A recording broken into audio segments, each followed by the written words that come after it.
Coach Prime had some things to say in the presser, even called out the media. And to be honest, I think he was right.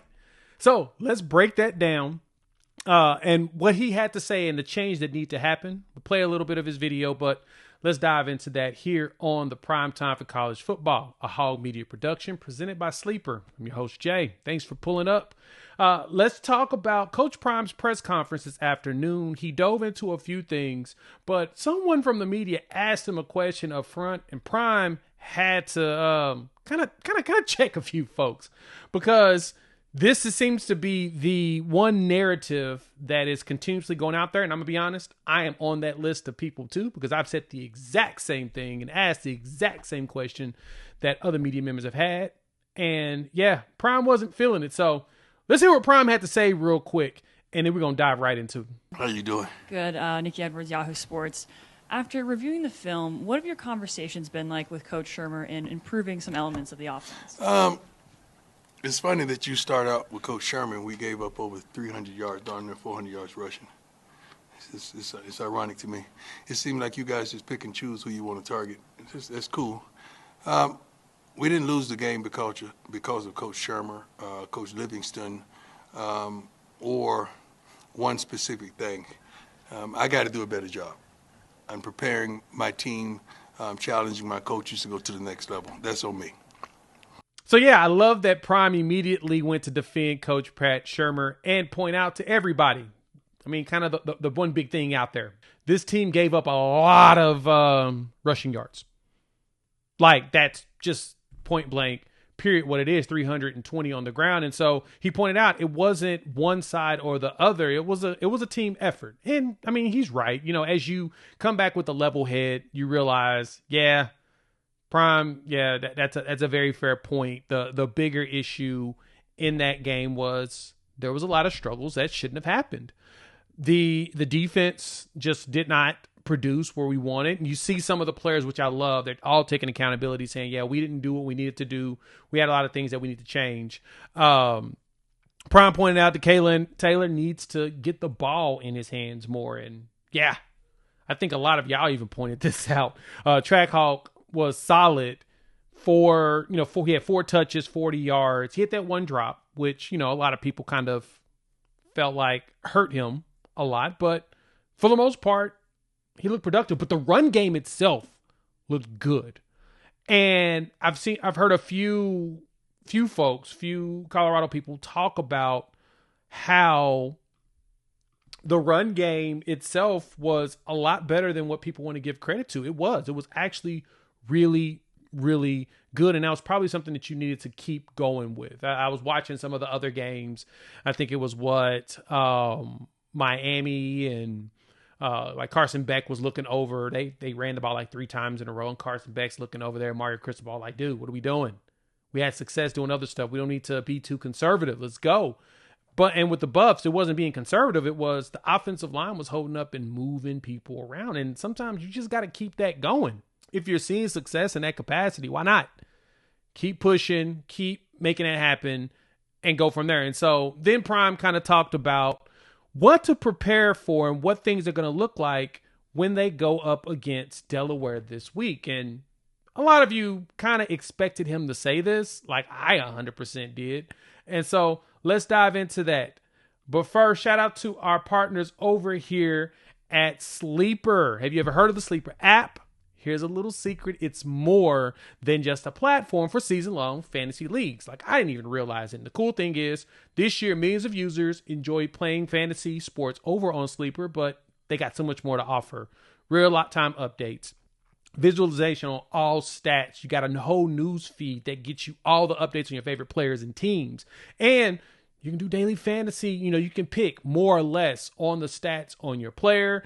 After you put that pick and you lock it in, you can win up to 100 times the money you put in there, which is dope. Plus, it's got a real-time chat, so you can engage with other users about individual plays from college football, NFL, and NBA all this season. So make sure you go download the app. It's the #1 sports app out there. I'm just going to tell you that now. And you can experience it yourself and use our promo code PRIMETIME, which you see on the screen, and you'll get up to $100 match on your first deposit. The terms and conditions apply. See Sleeper's terms of use for details.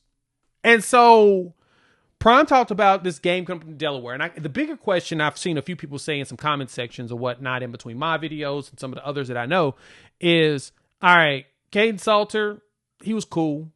What's up with Juju? Are we going to get some Juju Lewis action? And Prime said, yes, you will see Juju in this game against Delaware, which you're supposed to. Right now, the Buffs, when I looked at the spread, they are like a 23.5 point favorite. So this should be pure domination by this team. And to me, this is kind of the warm-up I think the Buffs kind of need it. Some teams need to have that, especially when you have a lot of moving pieces and new components. The Buffs are going to have a good opportunity here with new players. And I think that having this type of a buffer in between is going to allow the Buffs to get better going forward. Because, of course, when you look at the schedule, you've got some solid ones. You've got with Houston coming right afterwards, a road game, the following week. That Delaware game is going to do really well to tune things up, get that defense better. One other thing that Prime had to say also in his presser, he talked about how the linebackers in the defensive unit, they got to be better, more physical, play with controlled violence. You got to stuff the run. And that's going to be critical. I think Coach Pecco is going to be, of course, in them boys hard here in practice this week and pushing them, hey, get physical, stuff those runs, force teams to make them not want to run up the middle against you. And I think the Buffs can do that. They have the whole opportunity. The roster, to me, is there to be able to do that. It's all about thinking now. If you know that they're going to run it, stop them. But I don't think teams are going to really be able to pass on the Buffs a lot this year. I feel like the secondary is solid enough. And I think Coach Livingston should be able to adjust things in the season and make it happen. So let me know what y'all think. Hop in the comments. Definitely want to hear your thoughts. How you feel about the Buffs? What adjustments do you all think the Buffs need to make going into this week? I definitely want to hear your thoughts. I mean, Delaware is, as Prime said, every game's a challenge, not just Delaware. Every game's going to be, and they got to stay positive and they got to stay consistent. And I like that he said that part. The positivity and the consistency is going to be critical for this team to be successful long term. And I think they can do it. So let's see if the Buffs can give us, give Buff Nation, give fans what they're looking for. But I expect them to be borderline dominant in that game against Delaware this weekend. So I'm not too concerned there whatsoever. So let me know what y'all think on that. All right. We will talk more preparation for the week. See if injury updates or whatnot. I like I said, I like Prime's update here. I think it was some good talking points. And I like that he pushed back with the media. I mean, including myself. He's pointed out it wasn't just one. Like, everyone's initial thing is Coach Shurmur's play calling is, that's where the problem lies. And he's like, no, problem lied everywhere. He even talked about that the questions around the timeout, and I'm not even going to jump on that, right? You know what? We'll make a video on that one later. So hit like, subscribe, bell notification, and we'll talk more about the time management portion at the end and kind of, ways that it probably should have been improved, but kind of go from there. Shout out to Sleeper, sponsoring the video. Check them out. If you download the app, use our code PRIMETIME, you will get a $100 match on your first deposit. Terms and conditions do apply. So check out Sleeper. Terms of use for details. We'll chop it up with all of you soon.